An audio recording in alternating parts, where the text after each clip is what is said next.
Today I will show you a biographical drama film from 2013, titled The Wolf of Wall Street. Spoilers ahead. Watch out and take care. The film begins with a lion walking through a brokerage firm called Stratton Oakmont Incorporated in what appears to be an ad for the firm.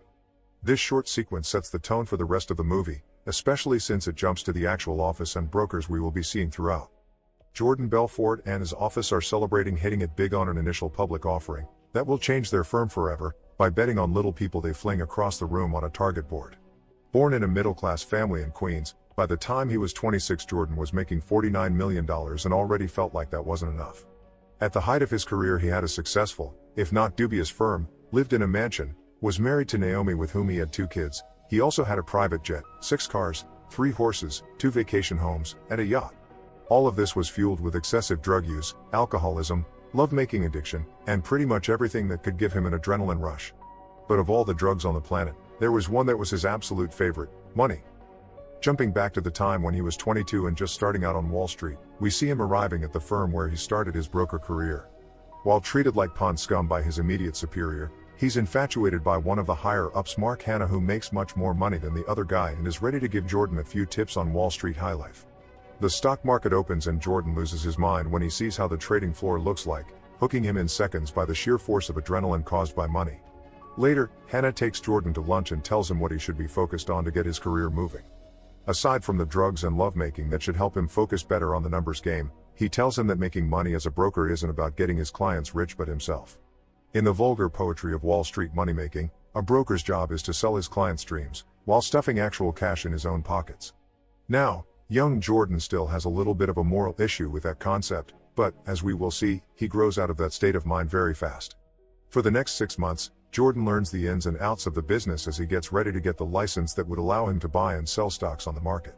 Unfortunately, on his first day as a licensed broker, the stock market crashes in what is now known as Black Monday, leaving him and many others jobless. It may not look great for him as he sits down on the dining table with his first wife, looking for another job and talking money, until he finds the only job listing in the paper calling for stockbrokers. Considering he knows the state of the market at that particular moment in time, he's a little bit reluctant as he goes in for his interview at the small firm working from a strip mall. However, what he learns there about so-called penny stocks will change his life forever, in more ways than one. The man interviewing him, who looks like an absolute flake compared to his previous colleagues, explains that they only deal with penny stocks. Those are stocks they call pink sheets, that belong to companies that don't have enough capital and sell for, as the name might suggest, pennies. Jordan is a bit confused about how the whole thing works until the man tells him that he would make a 50% commission on them. As far as the legality of selling such stocks goes, it seems to be in some kind of gray area that would work for Jordan's benefit. Until it doesn't. Being a natural-born salesman, Jordan quickly realizes that he can make much more money from the penny stocks by outward lying to his clients to get more money out of them and impressing his coworkers in the process.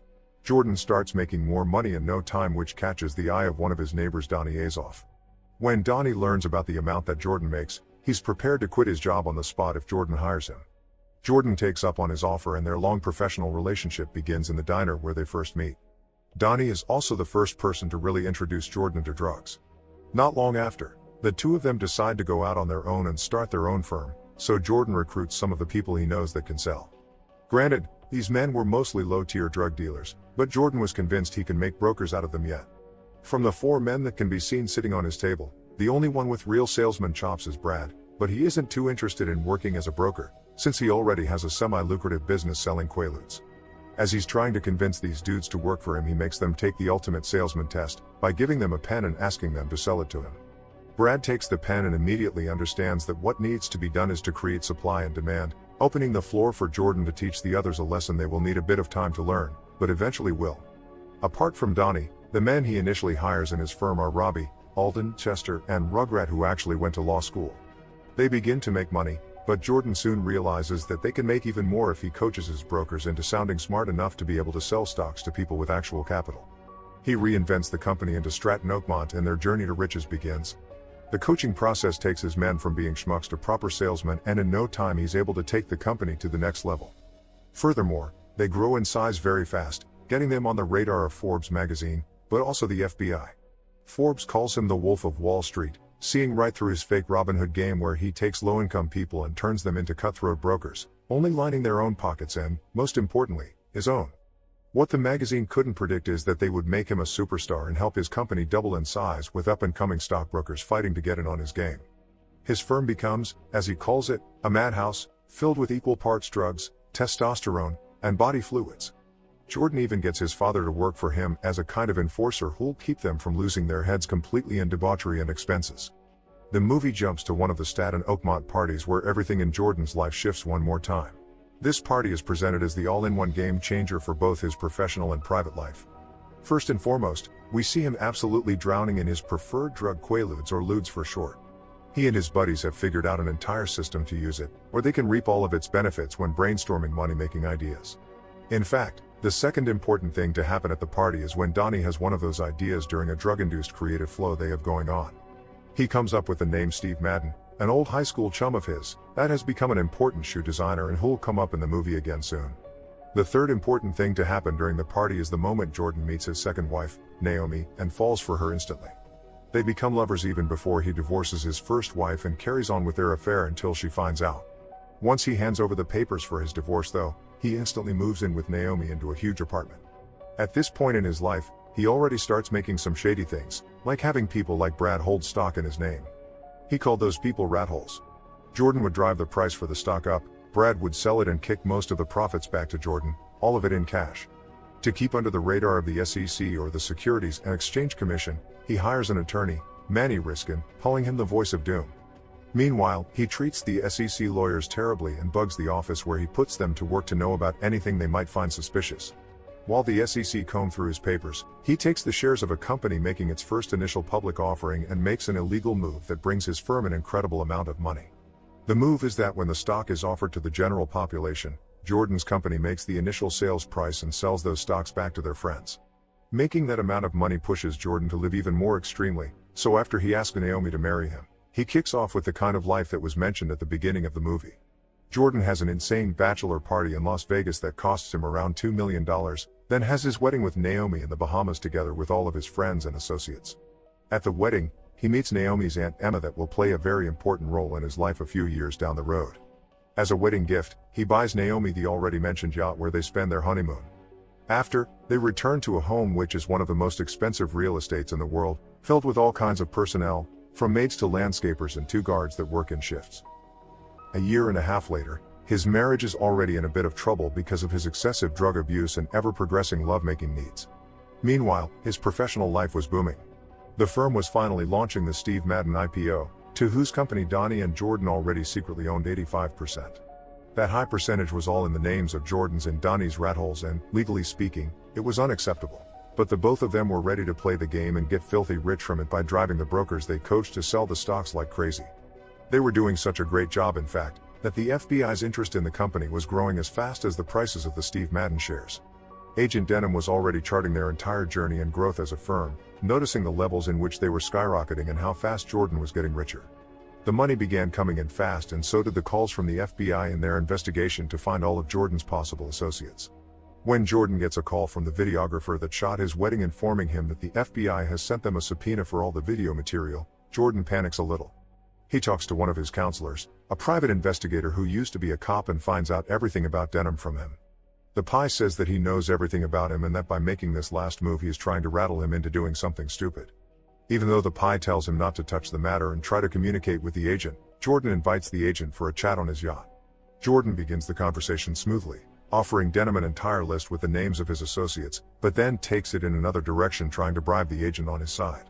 Denham plays his game for a bit, waiting to see how far Jordan would go and what he would say, but cuts him off at the end saying that he isn't interested in bribes. That sends Jordan into a rage in the beginning and then into a panic as to where and how he could hide his money from the federal authorities. Fortunately, his pal Rugrat knew a Swiss banker from his days at law school, so he was able to arrange a meeting for the two of them in Switzerland. Is it necessary to state that Jordan's drug problem was getting worse by the day? In fact, he would take the entire ride to Europe in a lewd-induced haze and find himself strapped to his airplane seat when they arrive in Geneva. At the bank, Rugrat, Donnie and Jordan meet with Sorel, the banker who, for the time being, will be their saving grace. He quickly familiarizes them with Swiss laws on brokerage and gives them a few hints about some workarounds and loopholes they might be willing to consider. When it comes to storing money obtained by stock fraud, they would simply need to use one of Jordan's rat holes that has an EU passport and open the account in their name, making the account untraceable. Jordan suddenly remembers Naomi's British aunt, Emma, since the UK was still in the EU back then, to use as his rat hole for his money. He doesn't have a problem convincing the woman, which seems to have taken a liking to him for some reason. But, since he and Donnie have an insane amount of money that needs to be taken into Switzerland in cash, Aunt Emma wouldn't be rat hole enough for the two of them. They get the idea to use Brad's new wife Chantal, who's of Slovenian origin. One test trial in the game and they figure out that it would take her an obscene amount of time to transfer all of their money to the Swiss bank. So, as another solution to the problem, Brad elicits the help of Chantal's entire family with Slovenian passports.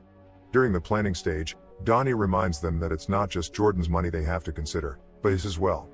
He manages to get himself into an argument with Brad, who demands he makes the money drop off somewhere outside and for Donnie to come to the meeting sober. The exchange goes anything but smoothly, with Donnie messing with Brad and eventually managing to get the cops on them as well. Because of Donnie's stupidity, Brad gets arrested and ends up doing 3 months in prison for not rating him out. That night, Donnie freaks out and goes over to Jordan's house with some Lemon 714 lewds that haven't been in production in a long time. Jordan doesn't pick up on the fact that Donnie wants to get something with them, even though he knows he's been keeping them for a special occasion. Since the drugs are really old, 15 years past their expiration date, when they don't begin working on them immediately, Jordan and Donnie keep popping the pills one after the other. Unfortunately, the only thing not working about the drug is their release system, which has slowed significantly over the years, so when the lewds hit the two men, they hit them hard. Jordan gets the high from the drug right in the middle of a conversation with his pie, who tells him that all of his phones are bugged. He barely manages to get home after Naomi calls him to say that Donnie isn't doing well and is talking to Sorel on the phone. When Jordan arrives, hardly walking, he struggles to get Donnie off the phone, and the moment he does, Donnie starts choking. Jordan saves him from dying on his living room floor with a little help from one of his other favorite drugs. The next day, Jordan gets arrested for driving his car in his doped-up state. Thankfully, he didn't kill himself or someone else on the road. Sometime later, since Jordan is under constant supervision by everyone, Riskin advises him to cut a deal with the SEC and step down from his position in the firm, leaving it for Donnie to run. He tells Jordan to plead guilty for a few things and pay a few fines so the SEC leaves him alone for good. While the FBI won't drop their charges about the Steve Madden case, if everything else is resolved in the manner in which Riskin proposes, they won't be able to do much about them. Jordan's dad advises him to take the deal and save his skin before it's too late. Jordan initially agrees to it, but once he's back in the office and sees all of his employees, he changes his mind. Everyone cheers for him and proves to be extremely loyal when the FBI comes knocking on their door sometime later. No one gives the FBI any information about the Steve Madden IPO and stalls the agents during the investigation, which Jordan calls harassment. Meanwhile, even though Jordan and Donnie were advised not to leave the country, they decide to take their business with them and run it from Italy. Not long after, Rugrat calls them to say that Steve Madden is dumping all of his shares. Jordan freaks out because most of the shares he owns of the company are in Steve Madden's name. So he tells Rugrat to make everyone else sell their shares too so they can drive the price down and reduce the company's stocks to penny stocks. To make matters worse for him, Aunt Emma dies and her account would be permanently locked if he doesn't go to Switzerland to take it over. On their way to Monaco, from where they would go to Switzerland, the yacht gets into some trouble and they almost sink. Fortunately, the Italian Coast Guard saves Jordan, Donnie, and their families from dying, but that doesn't stop all the other problems from coming. In the preceding 2 years, Jordan gets his act together, becomes sober, and becomes a TV personality, but the FBI still manages to build a case against him and arrest him. It appears that Rugrat and Sorel were arrested on US soil because the banker had some other shady stuff going on the side, but he gave up Jordan to save his own skin with the feds. Jordan gets criminal charges brought up against him for everything ranging from money laundering to obstruction of justice and gets remanded in his home after he pays his bail. In the following period of his life, he stands to lose everything material in his life, but also his wife and kids. Donnie promises to help him with the financial side of things, so when the FBI asks him to rat out Donnie and the rest of his crew, he refuses. The moment things start going downhill with Naomi and he relapses with his drug use, Jordan realizes that he needs to change his tune if he wants to hold on to something in his life. The second offer for cooperation with the FBI he takes with a heavy heart, but with some pragmatism in him left. Jordan goes back to the office while wearing a wire to get something out of Donnie, but he can't go through with it. He gives Donnie a note that he's wearing a wire and doesn't insist on the illegal aspects of their operation in their conversation. Unfortunately, Donnie now knows that the feds are after him too, so he uses that same note to rat on Jordan and makes amends with the FBI for his own crimes. So, without wanting to do it in the first place, Jordan still has to give up everyone after he's arrested, and in return, he gets a short sentence of 3 years in a small jail in Nevada. When he gets out of jail, he continues with a career coaching others how to become better salesmen, while selling them the dream of making it big in return. The movie ends with Jordan passing a pen to someone at one of his seminars, asking him to sell him that pen. Make sure to subscribe and turn on notifications so you can watch more videos like this. Thanks for watching.